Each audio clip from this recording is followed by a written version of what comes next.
Okay, I have an alert. This is a very important alert. I need you to like this video right now. Like this video right now, because this alert is going to help potentially you if you're being sued or pursued by a certain debt collection company, or if you're actually or someone else who might need to come in contact with the video. That's just the way it works on this platform. When you like the videos early and often or whatever, it helps other people that might have the same issue that you might be facing. Now, it's a debt collection company. I cannot say the debt collection company's name, not because I cannot say it. I don't want to alert this debt collection company that we are on to what they're trying to do. Now, in the past, debt collection companies used to use this as a scare tactic. And just like things stop and then they come back around, this seems to have came back around with this specific debt collection company. What they're actually doing is they're pretending to be suing people. They're sending out court summons. And when you get a court summons, obviously it brings up fears, anxiety, it does a whole bunch of stuff to you. And you're thinking that you're being sued. You're trying to figure out what do you do next. And hopefully you come in contact with my company because we can help you. But we've found, and this has not just happened one time, two times, now it's happened multiple times with the same debt collection company, they are not actually filing the lawsuits. According to the Fair Debt Collection Practices Act, debt collectors are not allowed to make threats to sue and not go ahead and sue. The gray area would always be, okay, they sent out the threat to sue and then you complained or you responded and then they sued.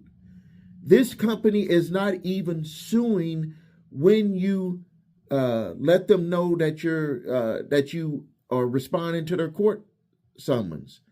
And the way that we became aware of this was clients were getting their summons responses, going to the courthouse, and they said that the case was not filed. There is no case number.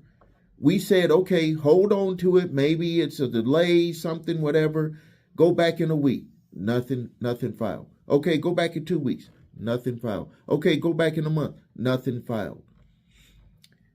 That is against the Fair Debt Collections Practices Act. They cannot make threats and not go through. They cannot threaten to sue you and then go and sue you.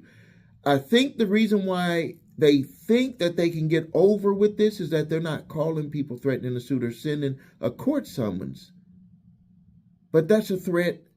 That's making people believe that they're being sued. They're trying to do it to get a reaction out of people. Now, I'm not going to mention the company because I don't want them to be alerted that we're on, that we know what they're doing. I can tell you what we are planning to do. For every case, it'll be up to the individual. We are presenting them to attorneys that handle these types of matters. And from what I've been told is when they add up to a certain amount, they could do a class action. Before that, it's up to the individual if they want to just pursue and get a penalty and get the fine and a penalty attached to it for what by proving that the collection agency actually did violate by making a threat that they did not intend. You can't threaten people, period. But saying that they're going to sue someone and they didn't sue them, that's in the way that it's written in the Fair Debt Collections Practices Act is that they're making threats that they don't intend to go through with.